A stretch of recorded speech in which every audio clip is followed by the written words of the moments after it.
di Tangerang Selatan, pohon setinggi 7 meter tumbang hingga menutup jalan dan menyebabkan kemacetan panjang.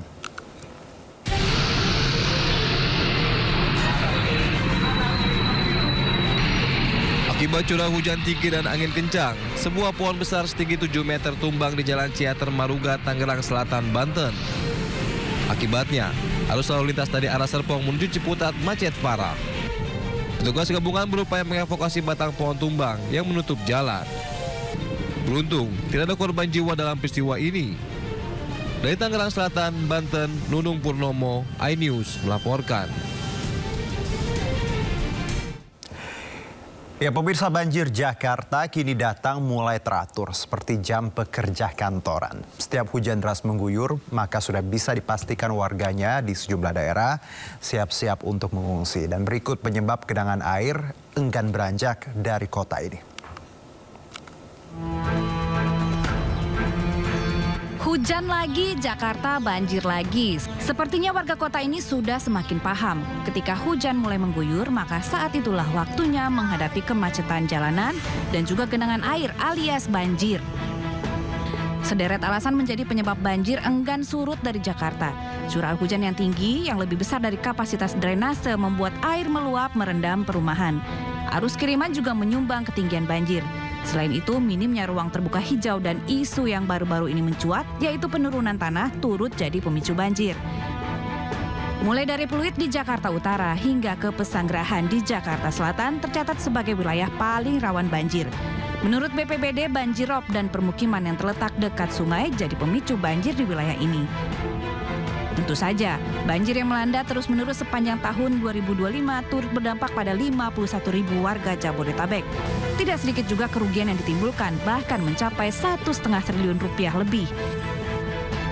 Selama hujan masih mengguyur kota ini, maka suka tidak suka warganya harus belajar hidup berdampingan dengan banjir. Karena itu, Jakarta kini menanti langkah tegas serta nyata dari pemangku kebijakan agar bisa menghentikan banjir. Tim Liputan iNews melaporkan. Ya, pemirsa, untuk mengetahui langsung situasi terkini pantauan banjir ini sudah ada rekan kami Wenda Nura saat ini. Wenda, ya silakan Wenda, bagaimana laporan terbaru di sana? Ya, halo, selamat sore Juno dan juga pemirsa. Hujan yang terjadi di Jakarta dan sekitarnya pada hari kemarin dan juga dengan durasi dan juga intensitas yang cukup tinggi, di mana hujan kemarin mengguyur Jakarta dari pagi hingga sore hari tentunya menyebabkan ada beberapa lokasi di Jakarta dan sekitarnya yang terjadi banjir. Dan salah satunya yang terjadi banjir juga adalah di tempat kami melaporkan saat ini, tepatnya di Cipondoh, Kota Tangerang, di mana kemarin banjir ini sempat terjadi di tempat kami melaporkan dan kabarnya memang cukup tinggi. Ketinggian air di tempat kami melaporkan sehabis maghrib kemarin ini mencapai 1,1 meter. Namun memang saat ini banjir sudah tidak lagi ada kalau kami melihat, namun memang bisa dilihat di layar televisi Anda, Juno dan juga pemirsa, ini merupakan Kali Angke, di mana banjir yang terjadi di tempat kami melaporkan pun merupakan luapan dari Kali Angke. Dan kalau Anda bisa melihat juga, Juno, saat ini Kali Angke pun masih cukup tinggi. Kalau kami melihat di sini ketinggiannya masih di 3 meter dengan arus yang juga masih cukup deras, sehingga memang ini masih menimbulkan kekhawatiran, tentu masih dalam status siaga untuk warga sekitar, karena nampaknya jika hujan terjadi dengan intensitas yang cukup besar, ini bisa saja Kali Angke kembali meluap. Namun kembali kami informasikan, memang saat ini banjir sudah surut dan kami pun melihat di sini warga juga nampaknya sudah tidak ada aktivitas bersih-bersih, karena banjir di tempat kami melaporkan saat ini terjadi pada sehabis maghrib atau sekitar pukul 6 sore hari kemarin, namun sudah surut sekitar pukul 1 siang hari tadi. Jadi memang sudah dibersihkan dan jalan pun memang sudah kembali bisa dilalui oleh kendaraan dari kedua arah begitu. Dan Juno, kalau kami bisa memperlihatkan situasinya, jadi kemarin banjir itu hingga hampir 1 di ketinggian 1,1 meter, dan kalau bisa melihat di sana ada semacam gubuk gitu. Jadi berdasarkan informasi dari warga sekitar, kemarin banjirnya ini hingga ke gubuk ini. Jadi jalan pun di sini tidak bisa dilalui kendaraan. Namun bisa dilihat sekarang kendaraan sudah ramai kembali melintas. Jadi karena memang banjirnya juga sudah surut. Jadi untuk Anda pemirsa yang biasa melalui kawasan Cipondoh, kami informasikan sudah bisa dilalui kendaraan karena banjir sudah surut. Namun memang untuk warga sekitar juga ini masih siaga, dikhawatirkan akan terjadi hujan yang cukup tinggi lagi sore ke malam hari nanti karena aliran di Kali Angke ini juga masih tinggi. Juno. Baik, Wenda, terima kasih atas laporan Anda tadi bahwa banjir kemarin pukul 6 lalu tadi siang juga sudah surut dan warga tetap berhati-hati karena kalau hujan lagi ancaman banjir mungkin akan terjadi lagi seperti itu kurang lebih. Terima kasih Wenda, selamat bertugas kembali.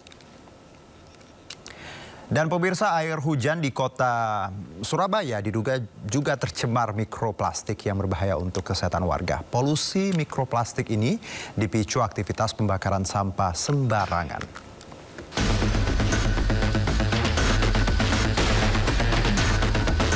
Buliran air hujan yang mengguyur kota Surabaya, Jawa Timur ternyata terkontaminasi mikroplastik. Dari hasil penelitian oleh Ecological Observation at Wetlands Conservation atau Ekoton, di 7 lokasi kota Surabaya, seluruh sampel air hujan mengandung partikel mikroplastik. Kandungan mikroplastik terbanyak ada di wilayah Pakis Gelora, yaitu 1 liter air mengandung 356 partikel mikroplastik. Menurut peneliti, pencemaran mikroplastik pada air hujan ini dipicu aktivitas pembakaran sampah plastik serta gesekan ban kendaraan dengan aspal. Sementara pihak DLH Surabaya sudah berupaya maksimal dalam mengurangi sampah plastik dengan menerapkan larangan penggunaan tas plastik sekali pakai di toko modern. Air hujan tercemar mikroplastik ini pun dikhawatirkan menjadi ancaman serius bagi kesehatan masyarakat. Untuk meminimalisir polusi mikroplastik ini, warga diimbau untuk tidak membakar sampah dan mengelola sampah dengan benar. Dari Surabaya, Jawa Timur, Rahmat Ilyasan, iNews melaporkan. Pemirsa, upaya pencarian korban tanah longsor di Cilacap, Jawa Tengah memasuki hari ke-7. Tim SAR gabungan kembali fokus di 3 titik pencarian. Tim SAR gabungan kembali melakukan pencarian terhadap korban tanah longsor di Cilacap, Jawa Tengah. Dan memasuki hari ke-7, tim SAR gabungan fokus pencarian di 3 titik, yakni worksite A1, B1, dan B2. Dalam pencarian hari ke-7 ini, tim Basarnas akan memaksimalkan penggunaan anjing pelacak, penggunaan pompa air, serta alat ekstrikasi manual dan modern. Selain itu, penggunaan drone dilakukan untuk memantau retakan tanah yang dapat memicu longsor susulan yang bisa membahayakan tim pencarian. Masih ada 5 korban yang belum ditemukan, 18 korban sudah ditemukan dalam kondisi meninggal dunia.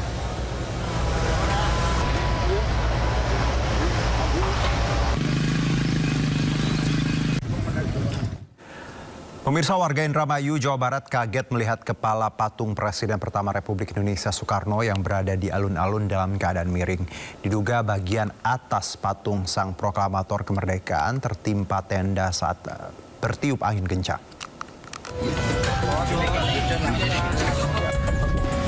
Warga Indramayu, Jawa Barat kaget melihat kepala patung Presiden pertama RI Soekarno yang berada di alun-alun dalam keadaan miring.